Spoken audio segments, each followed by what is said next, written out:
think meditation, when I start talking about meditation with people, with clients, with friends, I think it's a tricky one because a lot of people will have had their own experience of meditating and their own ideas about what that means.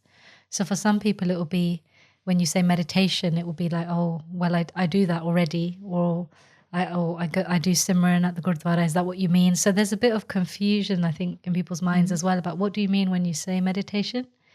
And so I think it's interesting to open up that conversation. And I think people are ready to have those conversations when they're feeling stuck, just in the same way I was.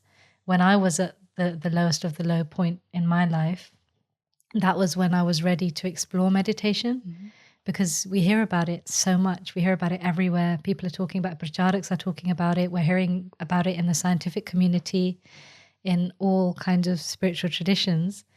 But I feel like it really takes you to be ready to start exploring that, because it's not a natural thing to disconnect from this 3D world, from our environment, from our world, from everything we hold dear to us. It's not a natural or comfortable thing or familiar thing at first. So it kind of, for me, I used to try it for a couple of minutes at a time and just struggle with it. And then I would just drop it. Because I was like, I'd had thoughts like, oh, you got to go check your Amazon basket. That was one really common one. Or did you pay for that? Or did you buy this? Or have you, all of those thoughts that we're thinking all day long, those don't stop in the meditation. They continue. And so it's like, can you just sit yourself back down and not respond to those thoughts just for that short period of time? But then that's very unfamiliar. Yeah. So I don't know, what's your experience of kind of introducing meditation with people, or even your own experience of starting off?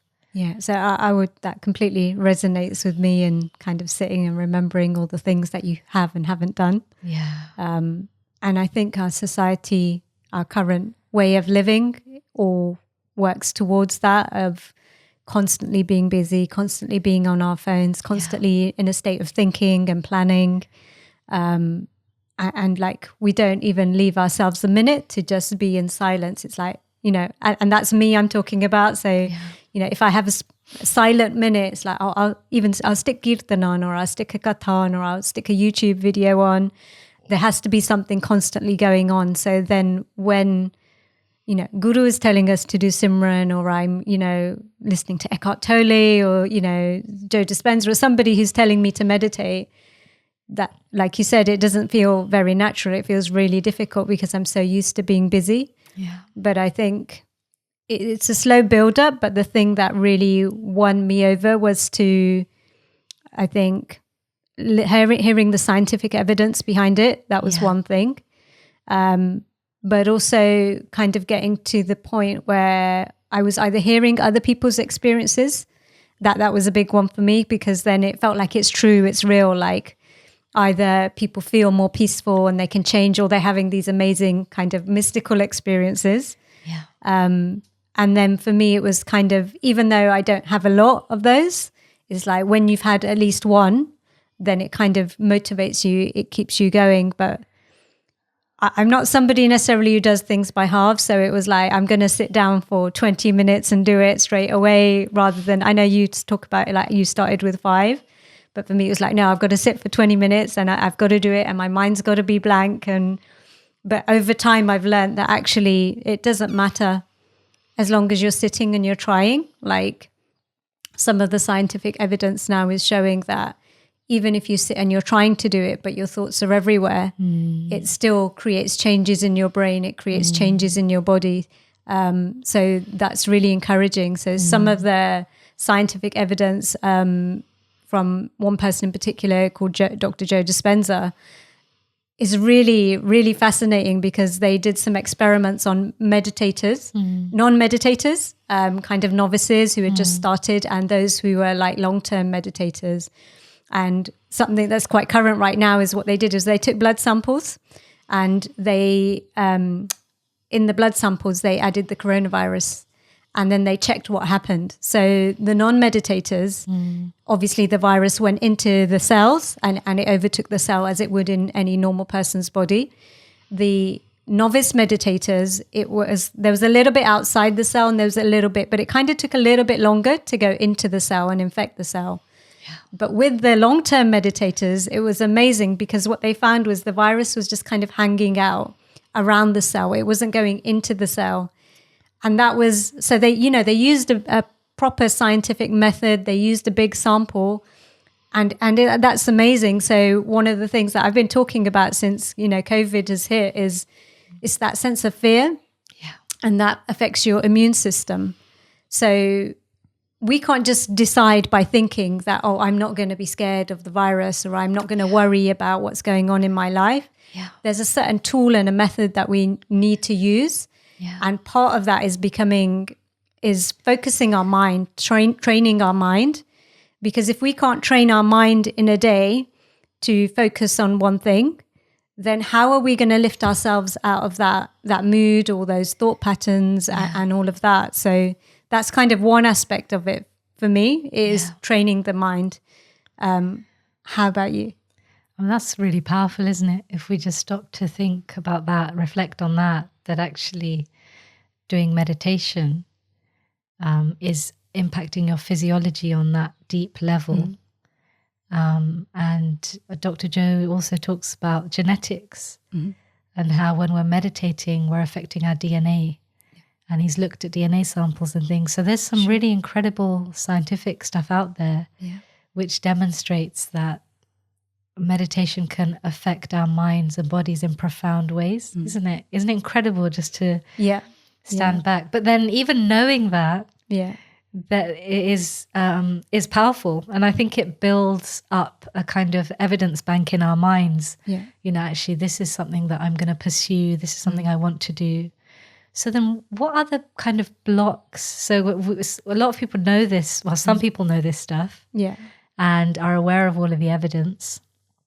And they used to do studies on Buddhist monks as well, didn't they? And look at their immunity, look at longevity and other aspects of stress and health and wellness. So we've known this for a long time. And that the Western tradition of mindfulness is based upon this evidence as well. So what is it that then prevents us from actually taking that step to meditate or to continue or to be consistent with meditation? Do you think? I think that's an interesting thing to explore. I mean, it's kind of a catch-22 in a way, because it's like, you want to meditate, you need to meditate, but you can't convince your mind to meditate. But by doing the meditation, you're actually strengthening your mind, you're strengthening your ability to make choices in your life. So that's kind of the catch-22. So one of the things that we talk about on the course that we do as well is the subconscious mind, which psychology is aware of as well, that we have this mind that it's not in our conscious awareness. I call it the habit mind. So basically, if you imagine an iceberg, there's the little bit at the top that you can see, and that's where we make conscious choices, but that's only 5% of the time. So in a day, out of, I can't remember how many hundreds of thousands of thoughts we have, we're only having this amount of new thoughts. We're only consciously choosing to do or think something differently 5% of the time in our day. But the rest of the time, we're in this subconscious habit mind. So when we're brushing our teeth, when we, decide what we're going to have for breakfast, when we're driving, the conversations we're having with people all day long, that's coming out of a habit. And that's been formed over time. It's been based on our conditioning. So, what people have told us is important in life, our teachers, our parents, and our experiences. So, like a child, if they touch something that's hot and they get burnt, they're not going to touch it again. So that creates, the fears, it creates the habits, it creates beliefs. So if we're not in the habit of meditating, but we're in the habit of keeping ourselves busy, trying not to deal with all the stuff that makes us uncomfortable, then it's going to be really hard to create this new habit, because that subconscious mind is working against us. And we can't just change it by deciding, by thinking, oh, I'm going to change, I'm going to start doing it. It's got to be on a kind of a deeper level, but we have to start somewhere, right? I think it's interesting. I'm just thinking about the parallels with Gurbani in terms of this a concept of the mind being asleep or not making choices. And Gurbani talks about that throughout. And I think it's very interesting because so you've got Gurbani, it says, Simar, Simar, Simar Gure Apna, Soya Man Jagai. Right, so that mind that is asleep can be awakened through the Simran. And I feel like that relates to what you're talking about with the subconscious mind when we're in this kind of sleep state, walking around, not making choices, not making choices about what we're planting. And Gurbani talks about planting as well, the seeds that we plant. The body is a khet, a farm, and what are the thoughts that we are thinking, and what is that planting within the body.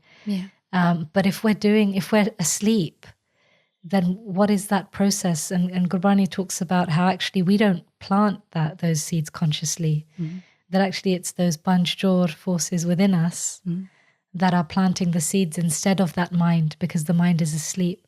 And I'm just relating back to Gurbani that how much of our decisions are actually our decisions. And from what you're saying and what Gurbani says, we're not actually consciously playing the game of life.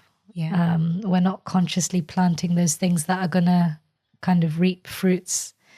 So I think it's... And how does meditation then allow us to do that?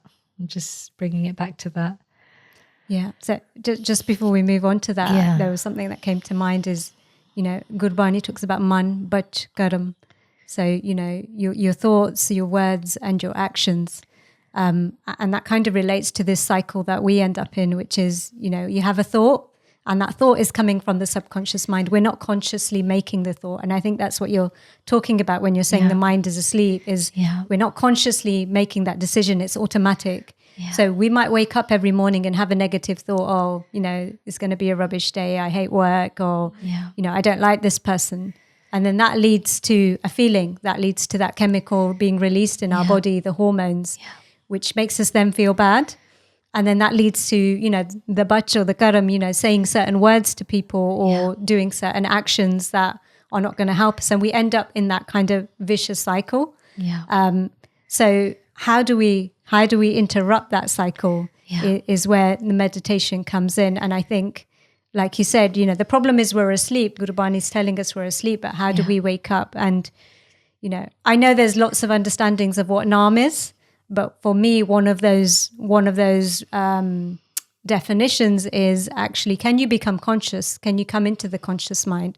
So we said we're there 5% of the time we're making a new decision, but can we start to increase that? And so when we're constantly coming into the present moment, so rather than having that automatic pattern about what happened in the past or what might happen in the future, if we can come into right now, then we're coming back into the conscious mind. And so for me, meditation is about how do I keep training my body and my mind to come into the present moment so I can make a conscious decision. So for me, meditation is a practice. And I think the word practice is a really important word. Because what are we practicing? We're practicing how to do that, how to become more conscious.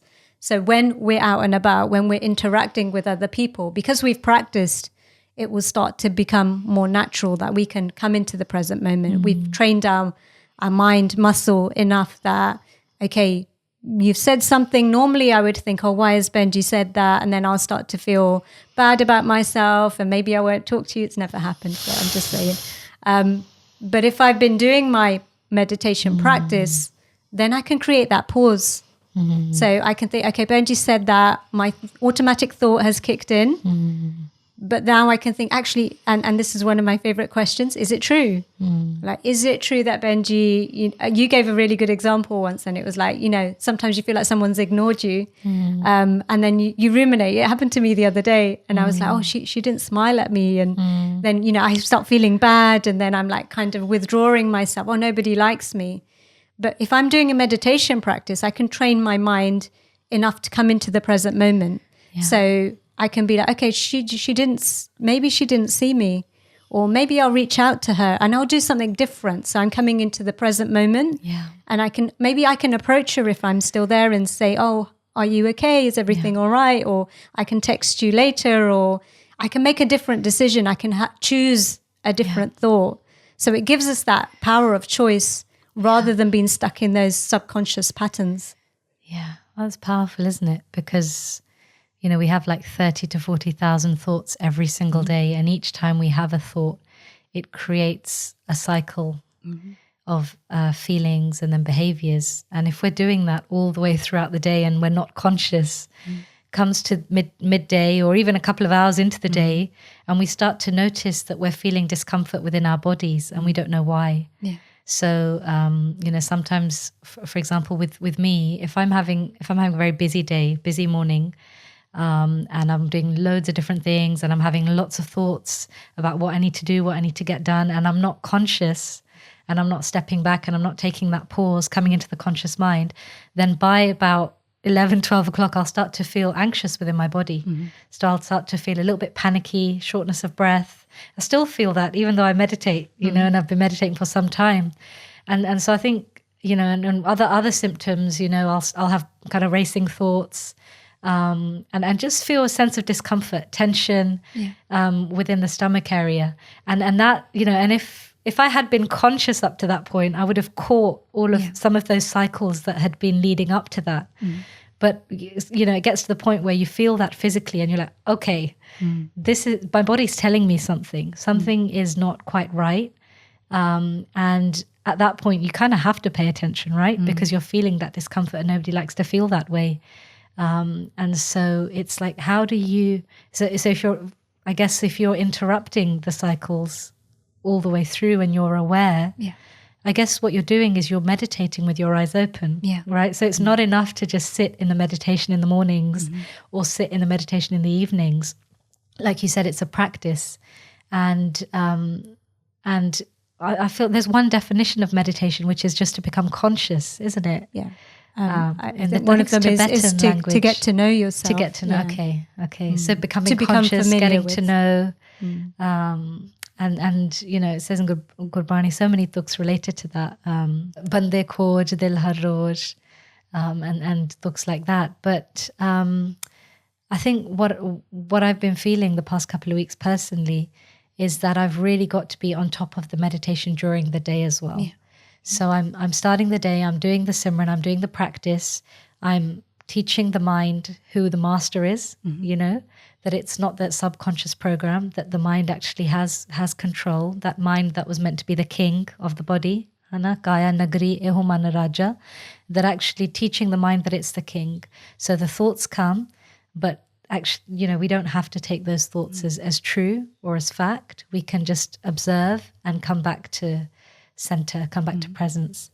And so I'm curious because I'm feeling like we're Gurbani talks about the game of life and the dragon, and just it'd be interesting to explore how this all relates together with the dragon and the rajogun, tamogun, and sattvagun, and how we can kind of keep an eye on our thoughts and monitor them throughout the day and become aware of where we're spending our breaths. I wonder whether we could explore that a little bit. Yeah. Okay.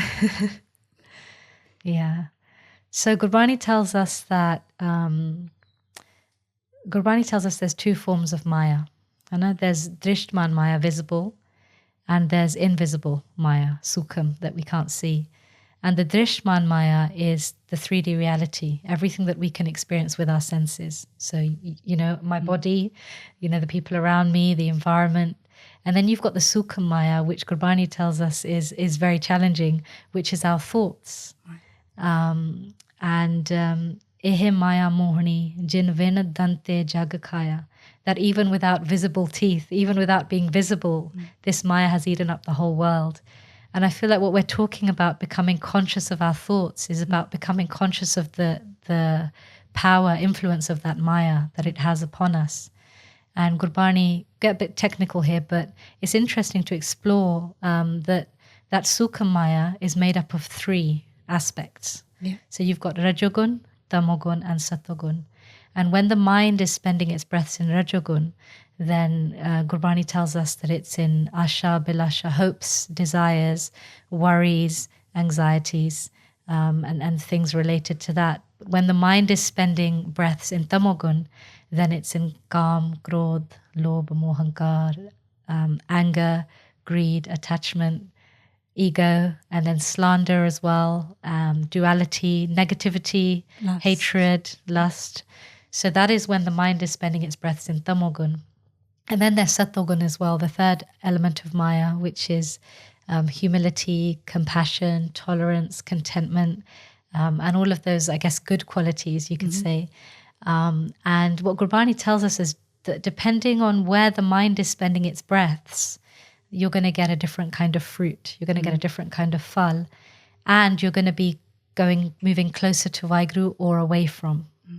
So bringing meditation and linking it into the path of Sikhi and into the relationship and connection with Vaheguru, the divine, I think is interesting, because Gurbani tells us, how can we play the game of life? And the game of life is simply, where do you spend your breaths? We have very limited breaths. Girn kale sab divas saas, neh burden katan tilsar, that we have a limited amount. They're not going to increase or decrease. And the game is for us to use those swas, those breaths, in such a way that will help us to experience peace and to experience milap with Vaheguru. So on a practical level, I guess what I find really helpful is monitoring. So I guess in a way you're keeping a lekha of your own, because Chitragupta keeping a lekha as well. We hear that our account is being recorded, and what our thoughts and our actions are all being kind of monitored and recorded.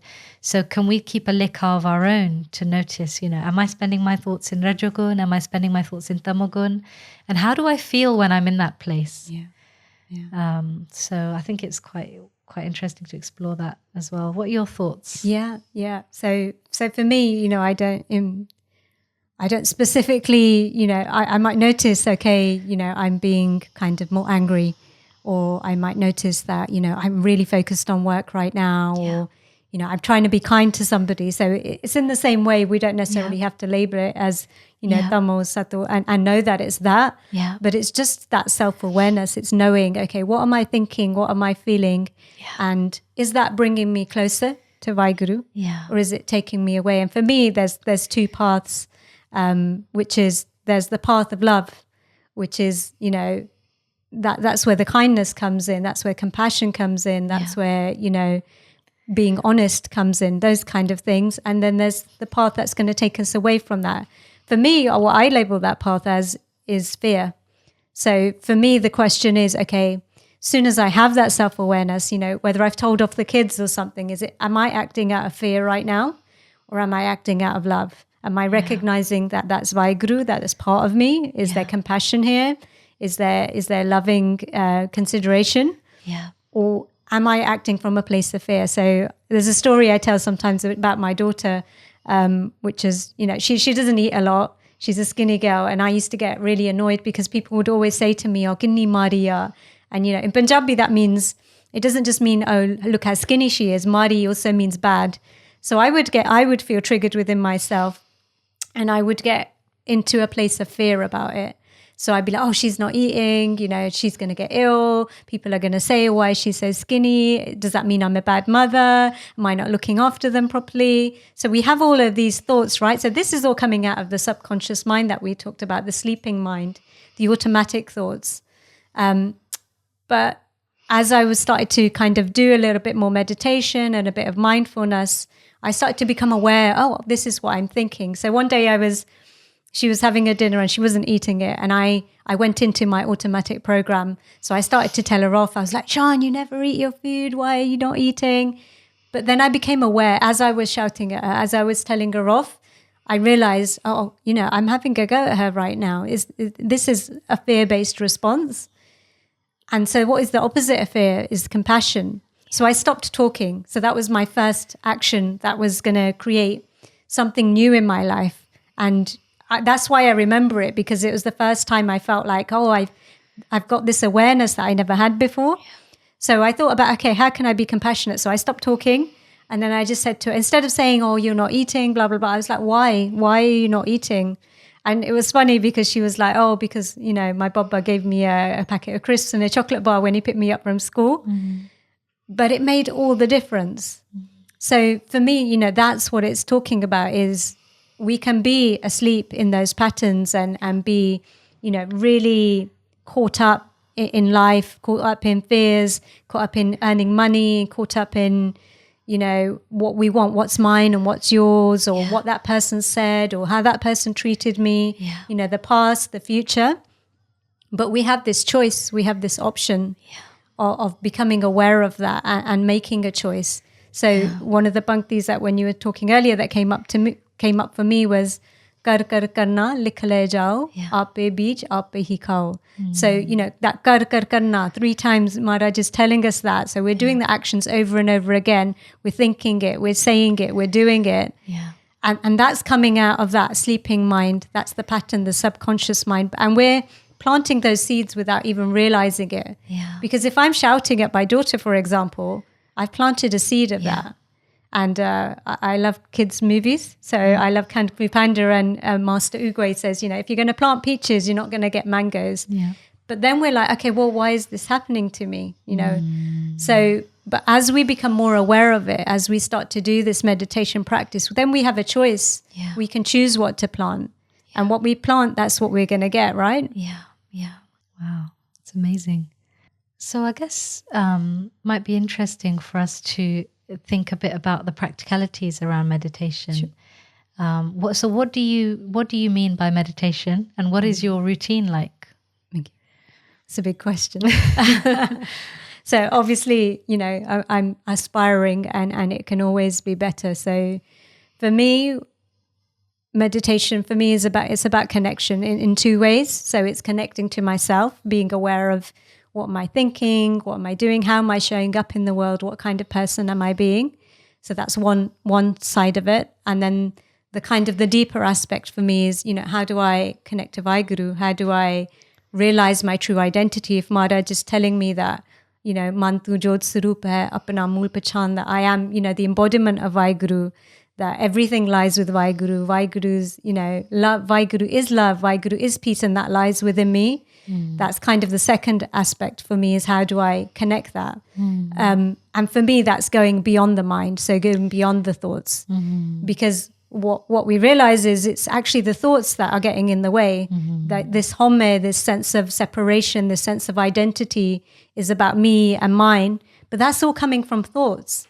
So if I can get to a place that's beyond thoughts, it takes time, it takes practice. But, anybody who's meditated even once, at a guided meditation at least, they will say that they'll feel a sense of peace. They'll feel a sense of calm. So for me, it's sitting.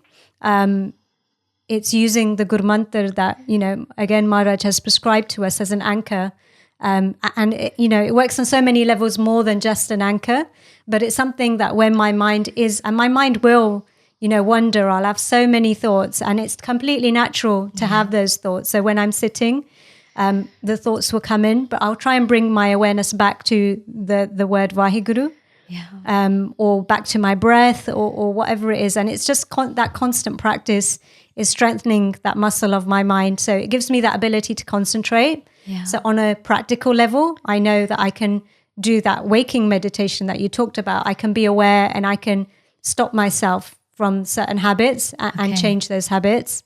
But what I find is, as we go deeper, as we start to get beyond the thoughts, we start to access that sense of peace, of love. And what I find there, which I can't really explain, is I just feel that completely transforms me as a person. So it becomes less about the effort of trying to change yourself. It becomes less about, shall I do this or that, or how do I be a better person? And that's my thing, is, how do I be a better person?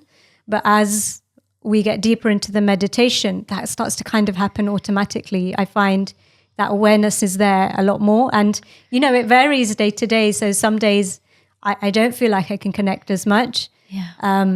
Or, now I don't feel like I can let go of that practice, Maharaji Kirpa, but days where I wasn't doing it, that's how my day would go. I would get triggered, I would shout, and little micro stresses throughout the day, they would all build up. And at the end of the day, I'd be like, okay, I wasn't the person who I wanted to be today. But just by doing that practice, even if my mind is wandering, I just have that capacity to stay in more of a place of peace. Yeah. It doesn't mean I don't ever get triggered. Yeah. It just means that when I get triggered, it's much easier. I can come back to the present. I can come back to what I know to be truth much quicker. What do you mean when you say going beyond thoughts in meditation? So for me, again, like I'm not saying I'm an experienced meditator, but sometimes there comes a point where you're focusing so much on the mantra, on the Gur mantra, that, no thoughts come into your mind. You're kind of in this space where there is no thinking. It's almost like there just is awareness. You just kind of, that you're somewhere. Okay. You don't know where it is. And it's a profound sense of peace. Okay. And for me, like that's our default state. Like that's where we can be all the time. And that's where life is beautiful. Life is bliss. Yeah. I can't say I get there all the time or even very often, but it's enough to keep me going to try and get there. And for me, that's where Vaheguru exists. Like that's that connection, that true connection. Yeah. And, if we read Sukhmani Sahib, like, Maharaj is constantly telling us to do this because it's an experience we have. And I think it's not enough to just, know that it exists or know, and not even just to know how to do it or know what the benefits are. It's something that we have to actually do and experience to know that it's real. Yeah. And, all these things that we hear in our itihas, in our history and stories. And I know people say it's riddhya, siddhya, it's kind of magic or it's, but when I talk to people and I hear people's experiences about how, they have these kind of mystical experiences as well, or they've completely transformed their lives, I can relate that back to, like Ganika or, Sajjan Tug, the cannibal or the murderer who Maharaj, transformed through the Shabad, because a lot of us think that we can't change. Yeah. And it's too hard because we're trying to use our effort. We're trying to think our way out of our habits. But if all of that is in the subconscious mind, that's going to be really difficult. But Maharaj has actually given us the solution, which is when you meditate on the Naam, then actually you can go beyond who you think your personality is, what you think your situation is, and you can access this default state of you, this state of peace. And from there, like, you can be in peace and bliss. How about you, Benjamin? It's amazing. I was just thinking how when we try and change ourselves or move forward in terms of spiritual development, how much effort some of us place. For me, for so long, I used to write notes, this is what I need to do, this is how I need to change, and it wasn't working, and time again it would just be trying and effort, and it would it would work for a little bit. Like I would manage my anger episodes for a little bit, and then I would be back to becoming angry, and I would be like, this isn't working. And then the comparison with what Gurbani says about, you mentioned Ganika and you mentioned Sajjan Tug, and within Gurbani how you talk about the Paras as well, the Philosopher's Stone that can transform iron into gold. And so what was that? I was really confused at a point. And then similar to you, doing the meditation, doing the Simran, getting beyond the mind, getting beyond that Sukha Maya, getting beyond those thoughts. And what we know now, kind of from people who've spoken about it a bit more eloquently than I can explain, that you're actually entering into the realm of the divine when you're going beyond thought. And Gurbani tells us, no dar thake tavat rahai, that those 9 doors of the body, when you close those, dasve nij karvasa pai, that when those 9 doors are closed, then you're in the 10th, you're in that 10th space, the dasam nij karvasa pai, ote anhad shabad vajay din rati. And that's, Gurbani tells us that that's where anhad shabad, those, you could call them, I haven't experienced those myself, but Gurbani tells us that that is the sign that you're in your dasam dwar, that you're hearing these anhad shabad, these sounds. Ote anhad shabad vajya din rati gurmati shabad sunavanya. So there is a whole world to be explored that's beyond what we're capable of touching and experiencing now with our senses. And I think it's incredible because, like you were saying, when you go beyond the thoughts and you have those experiences of just being in that nothingness, I guess, space, Sun Samad. And Gurbani tells us that that's our true home, Sun Samad Sache Karbara, that actually this home that we believe to be our home isn't really our true home. And so when we can go into that eternal home, that true home, where we can actually start to make contact with our true mother and father, get the true nourishment that we need for the mind, then it's incredible to think that you can have an experience of this world in a different way, on a different dimension. Yeah. And I liked what you said as well, because you were saying that when you have that experience of peace inside, then everything is good. Yeah. You know, and it's like you can always go back to that home once you start doing the practice, doing the Simran, and you start to go beyond thought and you go to that place over and over again. Then it doesn't matter what's happening outside of you. It doesn't matter because there's challenges all the time. Life is never smooth sailing. I find that one day I'll be like, top of the world, things are going really great, but I can't hold on to that because the next day something unexpected happens and I'm like, oh my God, where did that come from? And I can either kind of unconsciously plant seeds that make me feel unhappy, or I can spend a bit of time in my true home, go beyond thought and experience the peace there and bring that into my waking day. So I think it's this meditation and Simran is very profound. Yeah, I think it unlocks what we believe to be our human potential. Yeah. And I think we're very much stuck, like you say, in this 3D world of what we can see, what we can hear, what we can taste. What does science tell us? Yeah. And it's amazing as well because science is now catching up and it's telling us about quantum physics and, that the smallest particle is actually made of energy and everything is made out of energy. Sab Gobind hai, Sab Gobind hai. Everything is Vaheguru, is that energy. It kind of unlocks our potential. So, any restriction that we think we have, whether it's a mental health issue, whether it's a physical health issue, like you said, a family situation, something on the outside of us, all of a sudden that kind of starts to resolve itself. It's not because it's changing on the outside. It's just because of what state we're in. And that's what, that's what we normally say when we do a meditation is, how were you feeling when you started? And how do you feel at the end? And when you're feeling peace at the end, it's like, well, but your external situation hasn't changed. And for me, meditation has been profound in my life. So I've suffered with health issues for a lot of my life. But I would say, through a regular meditation practice, a lot of kind of my issues, pretty much all of them have gone, like my body is healed. And I've seen testimonials of people who are healing from cancer and they're doing scientific studies at the same time to find out what's going on in those people. Where is their kind of their brain state? So that's another part of meditation is we're changing our brain waves. So where we're in the subconscious mind, our brain waves are in beta, for example, which is a state where we're not really going to take any new information in.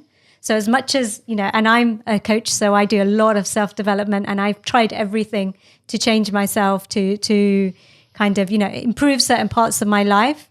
But actually it's not going to go in. If you're in a state of stress or if you're just in a state of what we're calling sleep, you're just doing the same things every day, you're in that state of beta waves in your brain, you're not going to absorb, you're not going to change that subconscious mind. But when you start to meditate, that actually alters your brain waves. So you can go into different states, just like a child when they're a little baby, they're in a different state of brain waves. So they're absorbing, they're watching their parents, they're picking up, oh, this is how I talk, this is how I walk. And it's the same with like things like hypnosis, like people are trying to change your brain waves so they can change what's going on in that subconscious mind.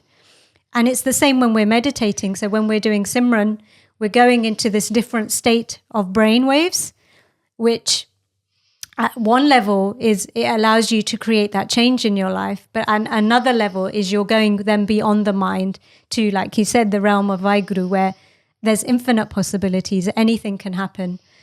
So for me, that was really profound to even though I tried everything to fix my health, to get to that place where actually it was hard work to sit and do the meditations every day. And that's the hardest bit. But, it was also hard work to suffer, to be in pain all the time and always have something wrong and, you know, trying to struggle to look after your family and do your duties. So, you know, like I said, I've tried a lot of things. So that's why I feel so passionately about meditation, is because I feel like it has changed me. I know I've got a long way to go as well, but it's a practice. So, you know, it's a little bit at a time. But for me, what's really important is constantly reflecting on that, contemplating that actually this is who I used to be. And these are the changes that I can see. And I know, like, I'm aware that while I'm speaking, I'm talking a lot about changing myself. So this isn't about non-acceptance of yourself. It's about reality. It's about awareness. You know, I know, you know, have had certain anger issues, or I've had, you know, certain negative things, negative thoughts, or, you know, issues with my body. And I've got to be realistic and acknowledge that these things exist within me. But I'm also empowering myself because I'm acknowledging that I have the power to change that. And actually, all along, you know, that solution, that tool has been in Gurbani and Gurus, you know, just constantly talking about with Naam, with the Shabad. And, you know, it's simple but not easy, but it is as simple as that, as if you can attach your mind to that Shabad, profound changes can happen in your life. Yeah, it's bizarre, isn't it? Because when you think about self-development and change, you don't think it's as easy as going inward or just as easy as directing your attention in a particular way. Yeah. Easy, I mean simple, straightforward, because we have all these eloquent theories and all kinds of things to try and help us to change our behaviors. But who knew it was right under our noses, and everything that we needed was within us. Sab kish kar mein hai, bahar nahi. So, yeah, it's incredible that it's such a simple method, but it's just getting to the point where we're willing to do it. I think is the challenging bit. Yeah. So one of the things that has really helped me to kind of stay on this path and know that it works is Sangat. So, you know, talking to yourself, talking to other people, even watching other people talk about it on YouTube or whatever it is. And there's this Bhakti, Guru Sakhi Jot Pargat Hoye. And I know, again, you know, there's lots of different interpretations, but what that Bhakti means to me is, you know, a Sakhi is a story. And when you tell these Sakhya, when you tell these stories about how Guru has transformed, and that makes your Jot Pargat, that makes your light, you know, become manifest. Yeah. So for me, it's really important to spend time in that Sangat where people are experiencing these things. Yeah. They've been there, or at least even if they're trying to. Yeah. And whether that's physically, whether it's going to the Gurdwara and doing Simran in Sangat, whether it's talking to people around you, or whether it's, you know, through books, you know, reading books of people who have, you know, done their bhakti as well, or you kind of YouTube videos, that makes a really big difference. Because if you're not doing that, if you're not reminding yourself of this, you know, huge gem that we've got and that it's real, it's really easy to get pulled back into what you keep calling the 3D reality and, you know, the day-to-day worries and things about, you know, earning a living and what he said and what she said. And so I think Sangat has been something that's really, really helped me. Yeah. And it also keeps me accountable. So one of the things that we do in Sangat is, you know, at one point, this Benji and I, we were like messaging each other every morning or phoning each other to make sure that the other person got up. Yeah. And a really fun one that we did, and it wasn't fun actually, but what we did a few months ago, which was we kind of made a deal, which is if you missed your Simran in the morning, you would have to pay £100 to charity, and we stuck to it. Yeah. So that, and you got to go where it hurts, right? Which is money for most people. Yeah. But it really, and the idea was it really kept us motivated and it kept us going. When you keep going, then you start to experience it, and that it becomes a virtuous cycle rather than a vicious cycle. Yeah. So what would you say are some of the tips that have really helped you? To keep going with meditation, I think one thing that's really stuck with me over the years is a quote that we only change through suffering or inspiration. Right. So I think either if I've been suffering or been at a low point, or if I've become inspired, like in the same way that you speak about accessing YouTube, being in the satsangat, hearing katha, and listening to vichar from wherever I can get, it doesn't matter which kind of tradition or religion even sometimes, but just something that speaks to my soul, that gives me that desire to experience Vaheguru, to experience that relationship with my true mother and father. And that often happens when I've given up on relationships in this world. When you go through you go through a conflict, or you kind of see relationships for what they are, in that they're limited worldly relationships, and it causes you to kind of search for something beyond. And then when I'm in that state, then that really helps me to want to disconnect. Because otherwise, when I'm doing the Simran, I'm thinking so much, and it's very hard to pull myself away from my Amazon basket, or what I'm going to do tomorrow with my friends. But when I'm kind of forsaking this world and I'm like, I'll forget this world, then I'm like, the only hope I have now is Vaheguru and connection, and that is when I really find that I focus a lot. And so I think definitely Sangat is very powerful. And Gurbani says, Sat Sangat Har Simrana Mal Janam Janam Ki Kaat. Like all of that kind of dirt that's been accumulated over lifetimes gets washed away in the Sat Sangat.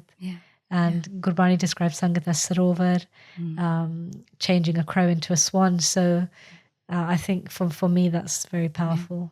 And clearly Gurbani in itself as well is powerful. And that's we have this name, this daily practice of connecting to that truth. And even if you're just reading it in English for now, it's talking about the same thing over and over again in so many different ways. And it's that constant reminder is to connect to Nam. And, for me, I have a totally different relationship now with Gurbani, that there's a little bit of experience there compared to what I thought it meant before. And it's always going to be changing according, Aap Apani Buddha Jiti, everybody's understanding is going to be different. But, it's that constant reminder for me, actually, this is what's real. And, kind of what I'm scrolling through on Instagram sometimes, or all of that stuff really brings me down. And on that note as well is, there's a lot of practical things we can do to help ourselves. So like you said earlier, is just being aware of where are we spending our awareness or our breath. So if we're spending a lot of time on things that, just be aware of how does it make you feel. I actually came off social media because I noticed that, when I would scroll through certain things, it would make me feel down. It would get those those negative thoughts going quite a lot.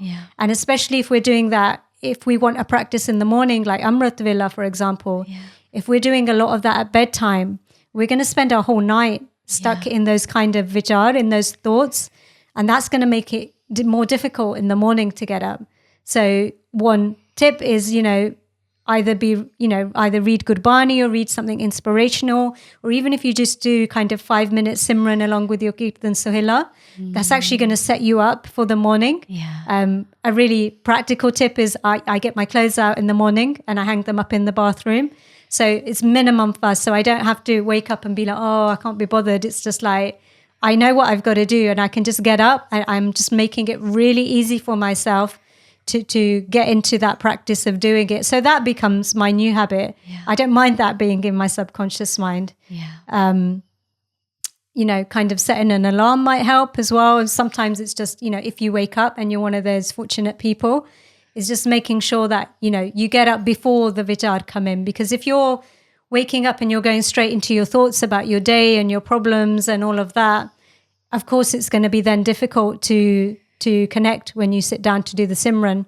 So for me, it's like, okay, at that moment, I might struggle to just say Vaheguru, but if I can connect to like Japji Sahib, or I can connect to a little bit of Gurbani, or, start to talk to Guru, that's an amazing one. Like just having a conversation with Guru in my mind and doing that ardas before as well, that I want to, we do that in Rakya Dashabad, asking Guruji to wake us up, doing that ardas is powerful as well. So those are just some of the things that I like to use and that have kind of kept me going over time. Nice. So I guess one of the things that we haven't really gone into is, what is the how? How do we do it? How do we connect to it? So do you want to explain a little bit about what kind of method you use? Yeah, I think for me, so I use the method of Saskira Simran, and that simply just means breath in Vahe and breath out Guru. And then I listen to the sound of my voice. And Gurbani says, Tun meh dhyan, dhyan meh janiya, Gurmukh agat kahani. So I speak, I chant, Rasana gaiye, Sravani suniye, Rasana gaiye, Hirday dhyaye. So I chant and I listen, focus intently on the sound of my voice, and I just continue. And if I'm having lots of thoughts and I'm struggling to settle, then I'll do it a little bit louder, a little bit faster to start off with. That seems to help. And then as the thoughts settle down, I usually just naturally just slow down. But I usually set myself a timer. So I'll say, okay, I'm going to give myself, so I don't have to think about how long or what the time is. So I can really disconnect from this Maya. And so I set myself a timer and I will just keep going until the timer goes off, and just reminding myself every few minutes, samjaying my mind, come back to the Shabad, come back to the Shabad, come back to the Shabad. And then I will just continue in that way. How about yourself? Yeah. So same sort of thing is I having a timer, so I don't need to keep checking the time. Yeah. So what I find when I'm getting a lot of thoughts and a lot of vichar is I will just acknowledge them, because sometimes I find the more you try and push a certain thought or something away, the more it will push back. So what I like to do is I just say thank you to the thought. I'm like, I thank you, I see you, and then come back to the Shabad and thank you, I see you. Yeah. Sometimes they are overwhelming and it's like, I'm just going to keep going anyway. Or, I'm going to surrender to them. I'm going to let them come and I'm going to give myself a minute to just let myself think about it. But then knowing that I can come back to the Shabad and keep coming back over and over again. So it's not necessarily the easiest thing. But one thing that really encouraged me was, again, there was a scientific study where they actually had kind of brain scans and lots of things on these meditators. And that they found profound changes in their body. But when they went and spoke to them, some of them had these amazing meditative experiences. But there were other people who they were like, oh, I didn't know if I was doing it right. I didn't feel like anything had happened. But when they actually checked on, when they checked scientifically, profound changes had happened in their body. So the point that I took from that is, even if you don't think that it's working, it's still working. So just keep going anyway. And sometimes, I feel like my mind's been everywhere while I've been meditating. Yeah. And it's not till, like the family wakes up and I start interacting with them. And I'm like, oh, it did work, because I know that I'm much calmer than I would have been if I hadn't have done it. So don't let your mind trick you into thinking that it's not working just because you're having thoughts. Yeah. It's okay that you're having thoughts. And actually it's a win if you can notice that you're having the thoughts. And every time you bring yourself back to the mantra, that's a success. And that obviously that's going to take time. You can't run a marathon the first day you go to the gym. Yeah. It takes time to kind of build that up, and maybe start small. Maybe start with, like you said, 5 minutes and just see how that goes and build it up over time. Yeah, that's amazing. Another thing that came to mind for me was when I focus on the purpose behind the meditation, just before or even during, that I'm trying to connect with Vaheguru. Yeah. That I'm trying to connect to the divine, that my mother and father is watching, is calling, Sada balaiya, mahal na ave, like they're always calling, they're present, they're observing us, they're they're interested in us. And so when you're doing the Simran, you're kind of calling, you're building that road to the divine, you're opening up that channel. And so sometimes when it feels like it's difficult and it feels like, we do the meditation, you don't feel like you're changing and all of that, but actually when focusing on that connection, you're putting effort towards that connection. Yeah. And I, there's that beautiful talk of when you take one step, Guru takes 1,000 steps towards you. So there is that kind of, I guess, faith as well, that Vaheguru is watching, observing. Yeah. And I think that brings up an important point, is it's not just a dry kind of, you're just sitting there focusing on the mantra. There needs to be an emotion. And I think that's what I found was really missing in my practice before. I was just kind of doing it and it was a very much mind thing. But when you add in that emotion, when you add in that sense of love or, that thirst to meet Vaheguru, or even if it's kind of desperation on your part, or gratitude, whatever it is, when you add an emotion into that intention, that ardas that you're doing, and you're trying to feel into it, I find that that's much more powerful than just kind of, doing it. I want to say mindlessly, but you know what I mean. Yeah. And I think it takes time to cultivate that emotion. So when you first try and experience love within yourself, or that prem, then sometimes you don't feel it. But as you practice, it's like anything, isn't it? If you've been spending your whole life practicing fear, or practicing anger in terms of repeating it over and over again, you get really good at it. The body hardly needs any stimulus or trigger for you to experience that emotion.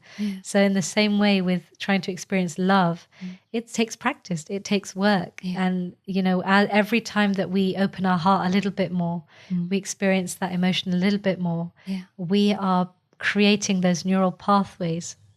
So the next time it's easier to experience it, and the next time after that. So again, I think what we're saying really is it's a process, it's a practice, it's something that takes a bit of consistency, and over time we start to see a difference in our internal state.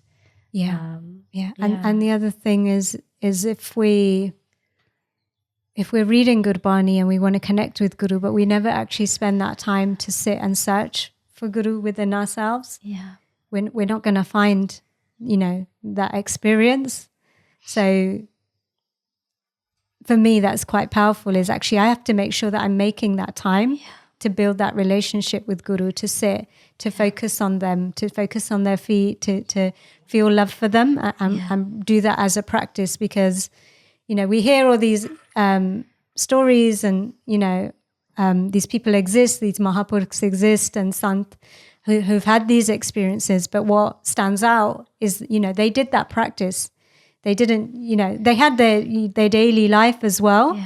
But if something's important to you, you spend time on it. And for me, that's what's really important, is what am I prioritizing in my life? And the more I prioritize this practice, I find all the other things in my life kind of just happen by themselves. I don't need to worry about them, whether it's work or, family, all of those issues kind of just resolve themselves, because, like we know that everything comes from Vaheguru. So if we're prioritizing that relationship, then we're going to get the fruit of that as well. Just when you're talking about relationship, it reminded me of something I've read before by Dr. Joe Dispenza, who he describes meditation as a date with the divine. Right. And I love that, because it's like, he says, once you start to experience those feelings of love and prem in the meditation, then it's like, when you're going out with somebody and you're so excited to see them, he says it becomes like that with the meditation. So it's no longer oh God, I have to do it again, or set the timer or schedule it, but it becomes something that you look forward to, and that you think, oh gosh, how am I going to experience the divine in this next meditation? Or so it's a process. And he's written a blog article, so I'd recommend looking at that. But it's just a beautiful way of bringing in that connection, that relationship. So we're not necessarily, when we think about meditation, we think, we're disconnecting from everybody and we're just going in. But actually, we could think about it as building a connection with Vaheguru, rather than disconnecting, if that helps us to kind of engage with it. Brilliant. Would you be kind enough to guide us through some Simran? Okay, so I'm going to encourage everybody to sit comfortably. It's really important that we're comfortable, otherwise that's just another excuse for the mind to tell us to fidget and get distracted. So try to keep your back straight if you can. And that's just allowing our mind to know that we're not falling asleep. So we want to relax our bodies as much as we can, but try and keep your spine straight. And just notice where you are, just become aware of you are. So we say about coming into the present moment. So you can notice where your body's sitting right now. And we're just preparing for the Simran. So it's just getting ourselves ready. If we're going to do anything really important, we like to prepare. So just notice where you're sitting. Notice how it feels. And really just relax your body. So just letting go, relaxing your head, your forehead, your cheeks, relaxing your shoulders and arms and hands, relaxing your chest and your tummy,